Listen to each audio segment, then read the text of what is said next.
Bienvenue dans le royaume intérieur. Je suis Julie Deka. Tout à l'heure, nous avons été interrompus, mais je ne reprends plus la vidéo. Donc, voilà, on continue là où on était. Et je disais donc que c'était par rapport au pardon, en fait. Que nous devons vraiment migrer vers le pôle où il n'y a pas le jugement, la conscience inconditionnelle de l'être. Parce que, et même le mental inconditionnel. Parce que quand nous vivons dans le pôle, les autres choses ne nous atteignent plus parce que nous sommes hors d'atteinte. C'est ce que nous devons comprendre. Et maintenant, le jugement que nous posons aux autres retourne contre nous, bien sûr, parce que c'est ça le non-jugement. Parce que peu importe l'acte, tu ne poses pas un jugement ni en bien ni en mal, parce que c'est la croyance en bien et en mal, en deux pouvoirs, qui nous sort de l'Éden. Or, l'Éden, nous sommes en sécurité. Tu n'as même pas besoin d'habiller en Éden. L'Éden, Adam et Ève étaient nus. C'est quand ils ont laissé les deux pouvoirs entrer dans leur vie qu'ils ont commencé à reconnaître qu'ils étaient nus. Mais avant, ils étaient toujours, mais ils n'ont pas su qu'ils étaient nus. Donc, mes amours, c'est assez important. Alors, bienvenue dans le royaume intérieur. Je suis votre hôte, Julie Deka. Nous sommes en train de lire notre livre « Ta foi et ta fortune » par Neville Goddard. Et nous sommes au chapitre 6. « Je suis lui ». Et je dis merci pour les dons, merci pour les abonnements, merci pour les commentaires, merci pour la participation et merci pour les questions posées qui nous aident d'ailleurs à approfondir les enseignements. Donc, aujourd'hui, nous allons entamer le chapitre, le jour 86, je crois, et c'est vraiment merveilleux. Donc, plus on va, plus on avance, plus on se rend compte qu'il y a des choses que nous devons laisser de côté et que, en réalité, sur le chemin spirituel, ce n'est pas l'autre le problème, c'est nous. La résonance en nous, tel que ça a été parlé dans qu'est-ce que ça a été exposé dans le jour, l'avant-dernier publication, c'est que nous puissions comprendre que, en fait, s'il n'y a pas de résonance, il n'y a rien. La chose vient seulement quand elle t'affecte, quand elle trouve en toi une résonance. Et cette résonance peut être de plusieurs sources, et le plus souvent involontaire et inconscient d'ailleurs, des sources inconscientes. Parce que si c'est des choses qui ont été introduites quand tu étais bébé, bien sûr tu ne le sais pas, mais ça affecte tout de même ta vie. Si c'était les choses que on vous envoie chez les marabouts pour les soins, les traitements, parfois ils programment les enfants et vous dites Amen. Mais vous dites Amen, vous ne savez pas ce qu'on est en train de programmer dans votre vie. Vous ne savez pas ce qu'on est en train de faire de votre vie. Et vous acceptez et elle programme comme ça des choses et elle dit parfois des choses en des langues que vous ne comprenez pas. Elle est en train de vous programmer et vous ne savez pas. Et comme vous acceptez, c'est ce qui sera avant. Et parfois, c'est les parents qui amènent les enfants, soi-disant les protéger. On vend les enfants et on ramène la carapace à la maison. D'où ce qu'on va souffrir parfois des maris de nuit. C'est les conséquences directes de ces pratiques. L'enfant, le garçon ou la femme ou le mari de nuit, c'est un peu ce système où les gens viennent dormir avec toi dans les rêves. Et tu ne t'en rends pas compte parce que c'est des choses que tu n'as même pas, tu ne sais pas d'où leur devenir. On t'a vendu quand tu étais jeune. C'est une pratique culturelle où les enfants doivent payer les dettes des parents. Mais non, c'est à chacun de reconnaître que vous avez entendu dire en Israël, c'est le prophète Jérémie, qui dit que les enfants ont mangé des raisins, les parents ont mangé des raisins et les dents des enfants vont leur faire mal. Mais je vous dis aujourd'hui, quiconque mange du raisin vert, ses propres dents vont lui faire mal. Ça veut dire que nous devons passer la Bible, il y a plein d'enseignements là-bas qui ne sont pas spirituels. Donc, il ne faut pas toujours qu'on s'asseye et prenne. C'est pour ça, en fait, Jésus est venu modifier un certain code de loi qui existait en Israël, dans la loi, dans la religion juive. Jésus lui-même étant juif. C'est pour ça qu'il a dit, vous avez entendu dire dent pour dent, œil pour œil. Mais je vous dis, la même personne le même jour, 7 fois, 70 fois, pardonne. Si on te tape la joue droite, tends la joue gauche. En fait, c'était pour modifier ces enseignements qui sont, qui forment la loi juive et la religion juive. Donc, il modifiait cela. Le prophète Jérémie, dans son élévation spirituelle, ayant atteint sa conscience christique, il dit, ce n'est pas possible que les parents mangent les raisins verts et que le dent des enfants leur fasse mal plus tard. Donc ça, c'est des choses que nous devons comprendre, que plus on va dans le spirituel, plus tu réclames ton union consciente avec Dieu. Et nous sommes sur le chemin du mysticisme, ça veut dire ton union consciente avec Dieu. Bien sûr que tu dois te comporter en conséquence. Sinon, tu es humain. Et les expériences mystiques, et ce n'est que la pratique de ces choses qui te nettoie d'abord toi-même. Et en même temps, bien sûr que c'est par la grâce que nous sommes sauvés. Je ne dis pas qu'on mérite le salut. Non, c'est par la grâce. Parce que en chaque homme, le Christ, le plan du salut est dans lui. Ton plan du salut ne vient pas quand tu grandis. Ne vient pas quand tu dis je donne ma vie à Christ. Non, il est d'office là. C'est par la grâce. Il n'attend pas, il attend seulement que tu le reconnaisses qu'il est déjà en toi. La graine renferme la vie en elle, le plan de multiplication en elle. Ce n'est pas que tu la mets en terre, que la terre et l'eau, que cela est, la terre, les conditions, des bonnes conditions, réveillent seulement, active un processus qui est endormi, en état latent. La vie dans la graine est en état latente.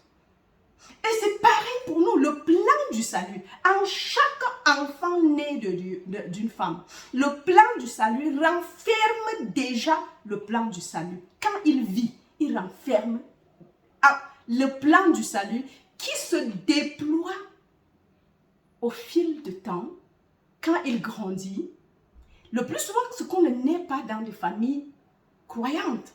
Je ne veux pas dire chrétienne, croyante, parce que ce n'est pas avec le christianisme seul. Je veux dire la religion. Qu'on atteigne la conscience christique, il faut que ce soit une famille spirituelle qui a compris ces choses. Et ça, le conditionnement, mais à un moment donné, que tu le saches ou pas, tellement aujourd'hui, vous voyez que nous avons atteint on parlait de 2000 ans, on ne savait pas ce qui ça va devenir le nouveau millénaire, mais nous voyons que la prédication de Dieu est tellement, avec l'internet, devient tellement que même si tu es, et l'internet est accessible partout, par n'importe qui a la connexion. Donc pour que tu ne dises plus que j'étais renfermée peut-être en Afrique, au fond du village et que je ne pouvais pas, non.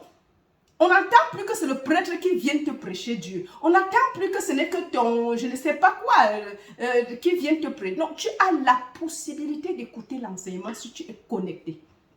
Et tout le monde a la possibilité aujourd'hui d'être connecté.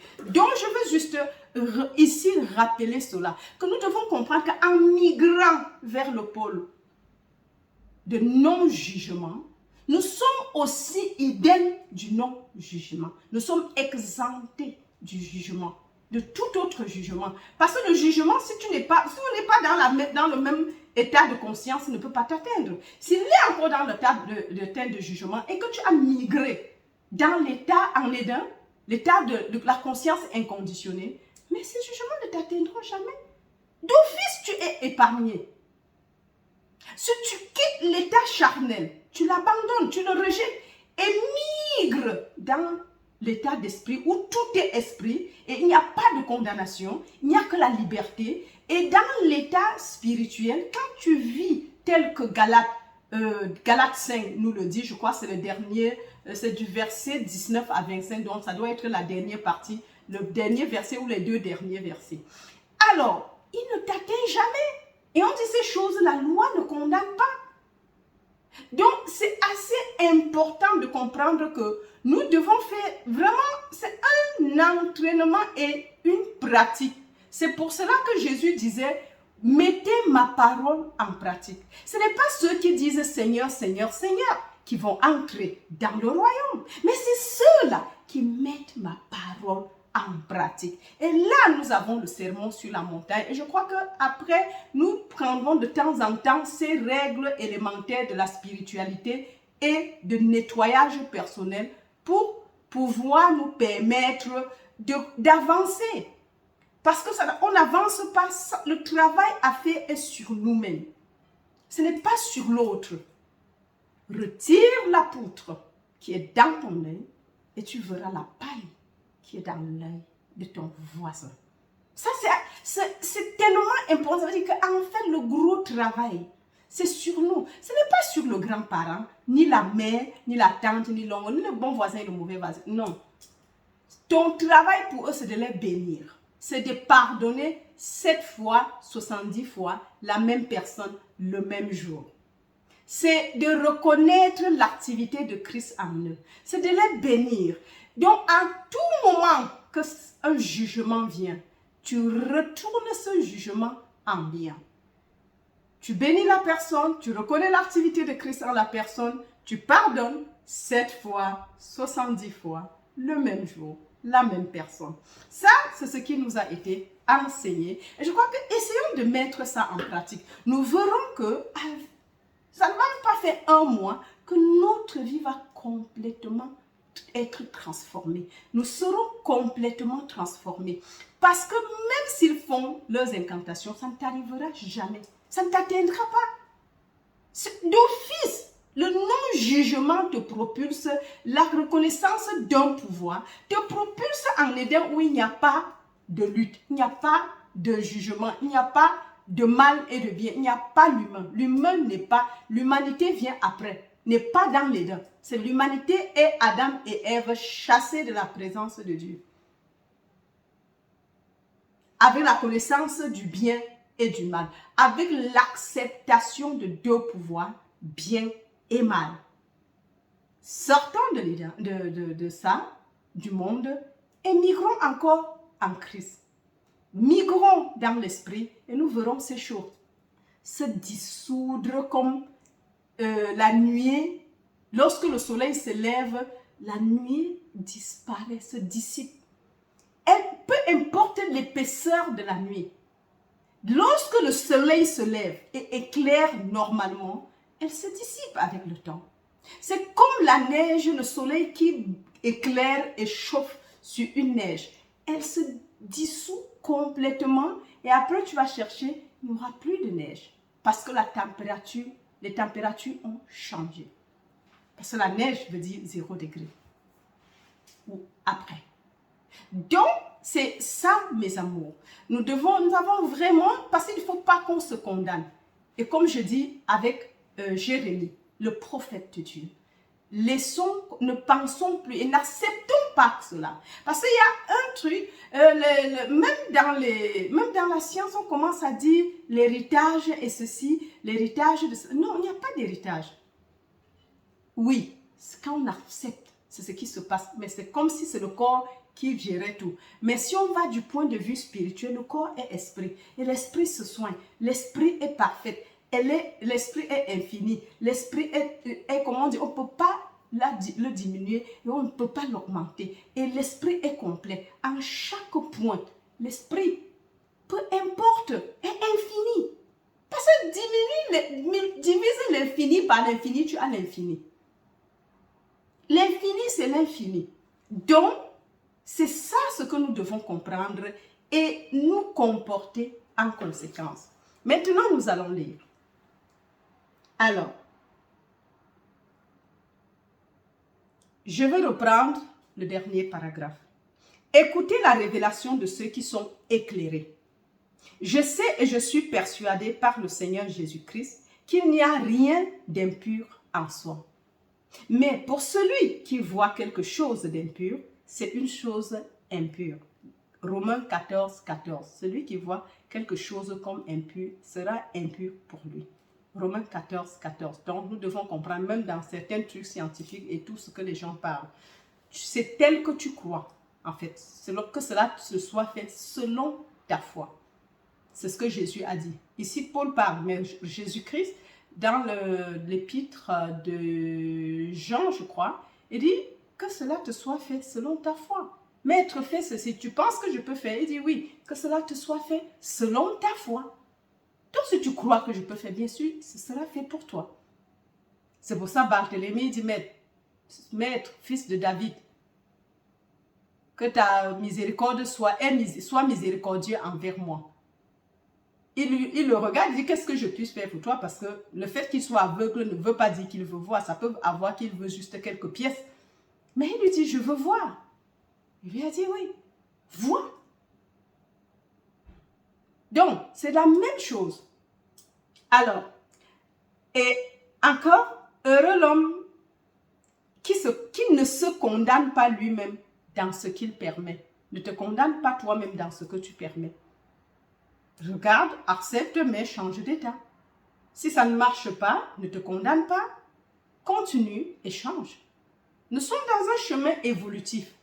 Et nous faisons des erreurs et c'est par ces erreurs que nous apprenons. L'enfant va se lever et tomber, faire les mêmes erreurs. Il touche. Si tu lui dis ne touche pas le fer à repasser, tu vas fuir, tu vas le protéger. Mais il ne va pas laisser, il laissera de lui-même le jour qu'il touchera et ça va le brûler. Il ne touchera plus jamais. Oui, ça c'est une leçon de la vie. Il ne touchera plus jamais le fer à repasser, qu'il soit branché ou pas branché. Il ne passera jamais par là. Ouais, voilà. Arrêtez de vous demander si vous êtes digne ou indigne de prétendre être ce que vous désirez être. Ça c'est le nouveau. Vous ne serez condamné par le monde qu'aussi longtemps que vous vous condamnez vous-même. Vous voyez, en fait, et c'est ça que je dis, j'ai dit tout à l'heure, il faut que la condamnation trouve une résonance en toi. C'est ça la résonance. Parce que la condamnation doit d'abord exister en toi. Tu dois l'avoir acceptée quelque part ou te condamner toi-même. Et c'est pour cela que celle que l'autre fait peut te toucher. Parce que si le jugement ne trouve pas un jugement en toi, il ne te fera rien. Ça va passer comme si tu ne seras même pas au courant. C'est les choses qui disparaissent. La personne sera étonnée et dit que mais comment j'ai envoyé ceci, ça doit normalement tuer et elle a encore envie. Mais parce que ta vie ne dépend pas de l'autre, n'a aucun pouvoir. Ta vie dépend de Dieu, de l'esprit de vie qui a tout créé. Mais les gens ont parfois tendance de penser que d'un coup de pouce, tu peux arrêter quelqu'un. Non, ça ne marche pas comme ça. Et certaines choses nous arrivent parce que nous avons déjà ça en nous, programmé. Et parfois, c'est ce programme. Parce que quand je parlais d'hypnose, c'est parce que ce phénomène d'hypnose, c'est que en face d'une certaine condition, il y aura déclenchement. Et comme c'est subconsciemment et dans l'état de sommeil programmé, c'est comme ça que tu agis en face de certains trucs sans t'en rendre compte. Et ces choses dirigent ta vie jusqu'au jour où tu vas les annuler. Et en même temps, nous pouvons les annuler. L'œuvre, parce que tu peux prendre l'œuvre de la chair un par un et lutter contre ça. L'homme naturel.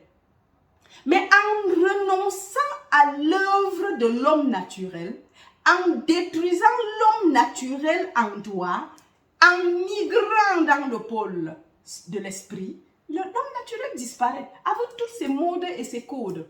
Et la sorcellerie, les enchantements, tout ça c'est là-dedans. Mais bien sûr, c'est mieux de dire je revoque et je détruis tout ce qui a été programmé en moi dans mon état inconscient. De manière mesmérique ou de manière, de manière mesmérique. Donc, et en ce moment, ces choses disparaissent ou hypnotiques. ou bien dans mon état inoptique, et que des choses qui sont passées, ou bien dans mon sommeil, je neutralise, je revois, j'annule. Et c'est ce qui sera. Quand tu le dis, tu l'as annulé parce que nous avons le pouvoir de lier et de délier. Et ce que nous délierons sur la terre sera délié dans les cieux. Et ce que nous lierons sur la terre sera lié dans les cieux. C'est assez important. Nous avons le pouvoir de pardonner les péchés des autres ou de les retenir. Mais quand tu les retiens, tu te fais à toi-même du mal. Ton rôle, c'est de délier les autres. C'est de leur pardonner. C'est de les laisser partir parce que le but, c'est qu'ils arrivent à la bonne connaissance de Dieu. Et tu ne peux pas dire que tu es de Dieu et tu agis différemment que Dieu. Dieu fait pleuvoir la pluie sur le bon et sur le mauvais. Il donne à manger au bon et au mauvais. Au soi-disant mauvais, bien sûr. Parce que quand Paul le disait, ça ne veut pas dire que lui reconnaissait le mauvais en tant que tel, ou le bon et le mauvais. Il voulait seulement dire que quand Dieu fait descendre la pluie des cieux pour arroser la terre et fait pousser les plantes, il donne à manger en même temps à ce que toi, tu juges de bon ou de mauvais. Ne veut pas dire que Dieu juge en bon et en mauvais. Mais ton jugement en tant que le Dieu manifesté, ça reste. Mais ça ne reste pas sans conséquence parce que tu ne peux pas juger et accepter, pointer sur l'autre et rester idem. D'où le pardon. Voilà. Donc, on dit arrêtez de vous demander si vous êtes digne ou indigne de prétendre être ce que vous désirez être.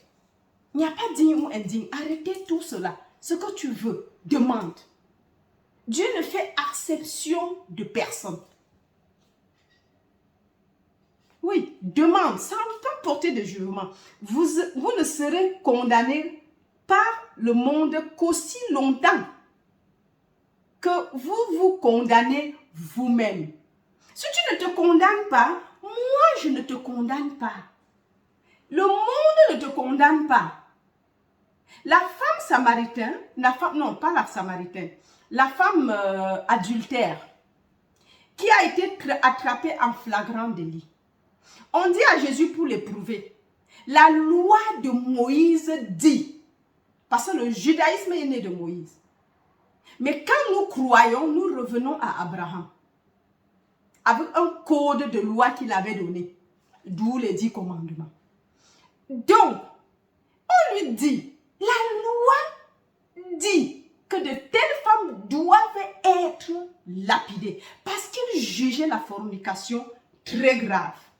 Et on lapidait la femme et on laissait en vie l'homme avec qui il a commis l'adultère. Parce que l'adultère ne se commet pas seulement en seul. Mais Jésus, il sait que c'était pour l'éprouver. Peu importe sa réponse, on devait toujours l'attraper. Il a regardé et dit, ok, je comprends. Mais que la personne d'entre vous qui n'a point de péché dans sa vie, lui lance la première pierre. Et il est écrit dans la Bible qu'ils se sont jugés eux-mêmes. Chacun s'est jugé lui-même et s'est levé et parti. Et il s'est mis à écrire dans le sable. Quand il se retourne, la femme est seule. Il dit, mes femmes, où sont tes accusateurs? Il dit qu'ils sont partis, Seigneur. Il dit, ok, si eux, ils ne t'ont pas condamné, moi, je ne te condamne pas, moi non plus. Va et ne pêche plus. Oh, si la femme se condamnait, elle ne serait jamais venue voir Jésus. Si elle vient voir Jésus, c'est parce qu'elle ne se condamne pas.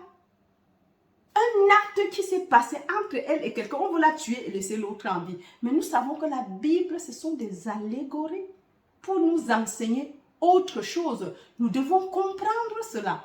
Mais cela parle de nous. Et ici, on nous dit, si tu ne te condamnes pas, le monde ne te condamnera pas non plus.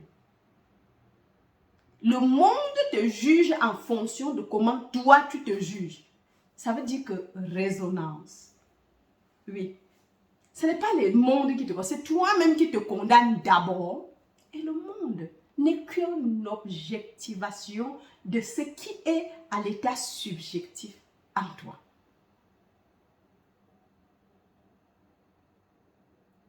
Oui.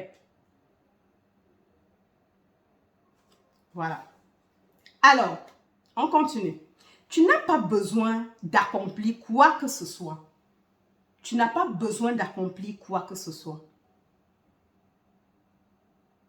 Les travaux sont terminés.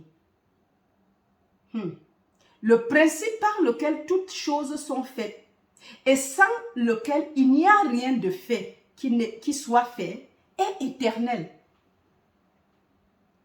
Vous êtes ce principe. Quand on dit vous, ici, là, c'est que tu es ce principe.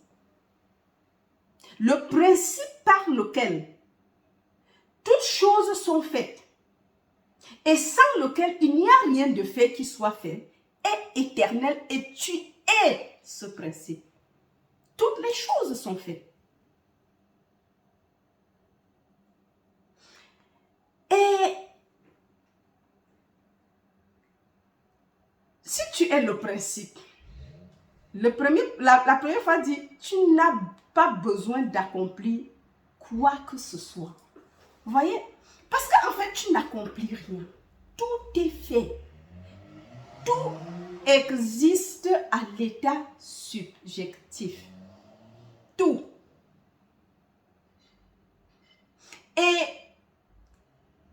quand on dit le désir va juste et tu es toute chose. Il n'y a rien qui doit encore être fait. Mais seulement ta croyance va déclencher. La foi en ce principe déclenche cela. D'où la foi est l'objectivation subjective d'un état non. Attends, c'est quoi? Je crois que Neville a une façon de dire. En fait, objective hope.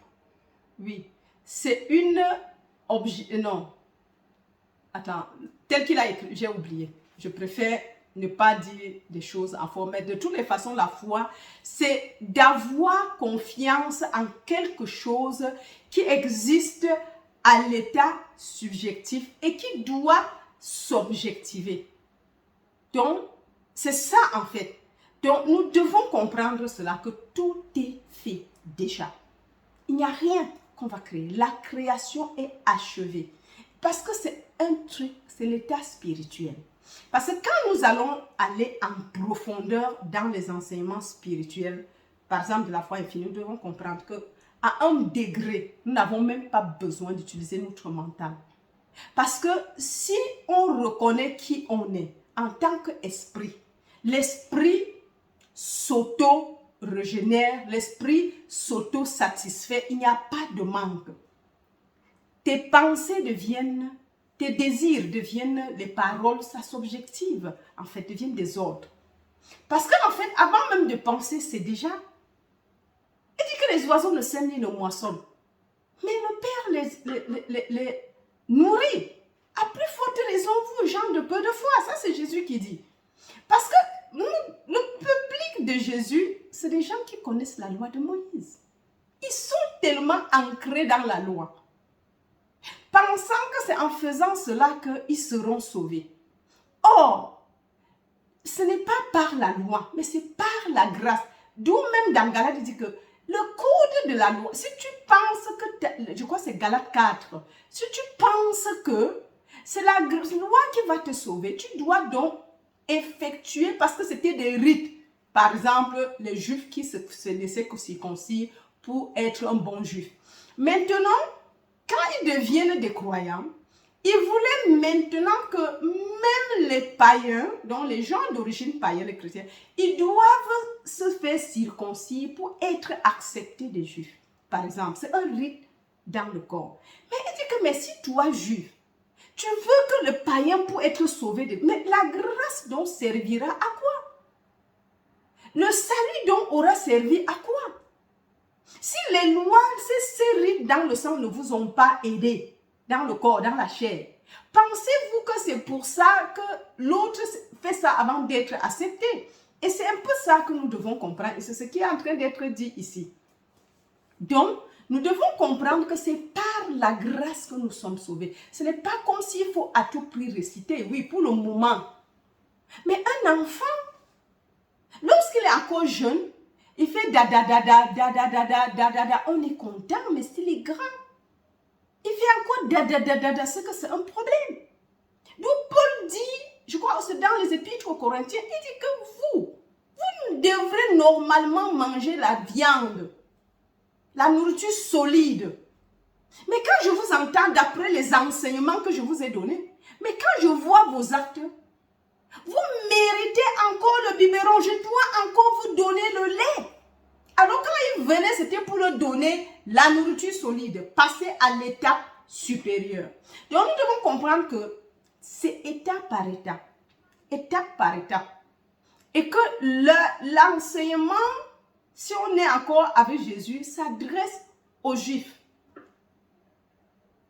Et qui ont la loi de Moïse en main. Je peux faire, je veux respecter, je ne veux pas respecter, il ne faut pas, il y a plus de 300 codes de loi. Œil pour œil, dent pour dent, parce qu'aujourd'hui, même dans le ministère chrétien, les gens utilisent le combat, utilisant ces paroles.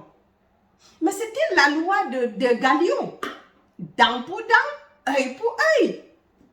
Mais Jésus dit dans le sermon sur la montagne, mais moi, oh, la loi, le combat spirituel, tel qu'il est mené parfois, est encore dans la dualité et c'est l'œuvre de la chair. Dent pour dent, œil pour œil. Tu m'as percé l'œil, je veux te percer l'œil. Tu m'as percé ceci, je te perce cela. Voilà la loi qui dit, voilà la parole. C'est la parole. Et ça peut même marcher. Mais est-ce que tu es en train de prêcher Christ ou tu prêches Moïse? Donc, à tout moment, je ne dis pas que Moïse était mauvais, mais c'était pour un temps. Mais nous voyons l'évolution. Après vient Jésus qui doit modifier le code. Et tous les 10 commandements que jusqu'au jour certains pratiquent est résumé en deux. L'amour de Dieu et l'amour du prochain. Or, de l'autre côté, eux, ils sont dans la dualité. Ils sont sur terre et le Dieu est dans les cieux ou dans un temple. Mais à un moment, si nous suivons tout ce qu'il fait, ça veut dire que nous croyons que Dieu est encore dans le temple. Mais si nous savons que notre corps est le temple de Dieu et que notre Père et nous sommes un, mais bien sûr que nous devons commencer à nous comporter comme le Père. C'est pour ça que Jésus dit, soyez bons comme votre Père est bon. Aimez-vous les uns les autres comme je vous ai aimé. Pas entretuez-vous. D'où il pouvait dire, priez pour vos ennemis, donnez-leur à manger. Donc, on ne juge pas. Donc, nous devons comprendre quelle est notre position. Tu es le Père, mais agis donc comme le Père. Et c'est pour ça qu'il va dire, sur les raisins, on ne cueille pas les mangues. Tu ne peux pas aller sur les raisins, sur le rosier, les ronçons du rosier, prendre les raisins. Ça ne marche pas, ce n'est pas possible. Tu ne peux pas aller dire, sur le manguier, prendre les avocats. Ça ne marche pas non plus. C'est un peu ce qu'il a dit. Et c'est important pour nous de comprendre parce que si nous voulons évoluer, il y a certaines choses que nous devons vraiment déposer. On ne peut pas qu'on dise Christ, on est Christ. On est un avec Dieu. Et se mettre à condamner, bien sûr. La condamnation, ça veut dire, ça te juge, ça te montre où tu es d'office, dans la chair. Regardez toujours ce que nos actions et allez lire Galates 5. Du verset 19 au verset 25, je crois. C'est jusqu'au dernier paragraphe, dernier verset. À partir du verset 29, chapitre 5 jusqu'à la fin. Vous allez voir que, est-ce que ce que je dis a tendance dans l'esprit ou dans la chair? Si c'est dans la chair, ça veut donc dire que tu es encore de l'autre côté. Déjà, si tu migres dans le pôle esprit, il y a des combats que tu ne vas plus mener parce que ce ne serait plus possible pour toi. Parce que tu ne seras même plus... Il n'y a pas ces choses, c'est un état de... En fait, l'homme naturel ne peut pas plaire à Dieu et ne peut pas hériter du royaume des cieux. Parce que dans l'homme, tu es encore sur la terre et l'homme naturel qui ne peut pas plaire à Dieu. Et si tu es esprit, ça veut dire que tu as migré. Et il n'y a pas de lutte là-bas. Vous voyez que ces deux états états de conscience diamétralement opposés. L'un, tu es sur la terre et tu es humain. L'autre, tu migres dans ta vraie nature, un avec Dieu. Et sans jugement, l'état inconditionnel de l'être, et ainsi de suite. Et c'est là les deux qui sont opposés l'un l'autre. Ici, il y a plusieurs. Là, il y a un seul, l'esprit, le règne de l'esprit. Si tu migres là-bas, tu t'identifies à Christ, tu reconnais que tu es un avec lui, tu reconnais que tu es le Seigneur Jésus-Christ et tu sais comment migrer. Bien sûr, migrons, faisons le déménagement. Migrons vers là où nous voulons être et abandonnons la chair avec tous ses codes et tous ses jugements. Et si tu es dans l'état de l'esprit et l'autre est dans la chair, peu importe ce qu'il fait, ça ne va plus t'atteindre. Ça ne t'atteint que si tu es dans le même état de conscience que lui. Mais si tu migres dans le pôle esprit, il n'a qu'à faire tout ce qu'il veut, ça ne t'atteindra pas. Non, ça ne t'atteindra pas. Ah oui, nous avons la promesse. L'amour, la paix, la vérité, tu es un avec Dieu. Lui qui est dans la chair, comment il peut atteindre Dieu? Tu es la prunelle de l'œil de Dieu. Si tu demeures dans l'ombre du Tout-Puissant, si tu as fait du Tout-Puissant ta haute retraite, c'est le psaume 91, il dit que rien ne t'atteindra. Le Père te couvre comme la mère poule couvre ses enfants. Oui, il dit que même, peu importe ce qui se passe, rien ne t'atteindra parce que tu as fait de moi ta haute retraite, parce que tu me connais. Je te protégerai. Et dit que si 1000 tombent à ta droite et 10 000 à ta gauche, il ne t'arrivera rien. Tu verras seulement comment Dieu paye les méchants. Non, mais ce n'est pas les méchants qui ont la méchanceté. Nous devons comprendre, en fait, c'est l'homme naturel. Ça, c'était, je ne sais pas si c'est Moïse qui avait écrit, mais la personne était inspirée. C'est un mystique qui a écrit ça.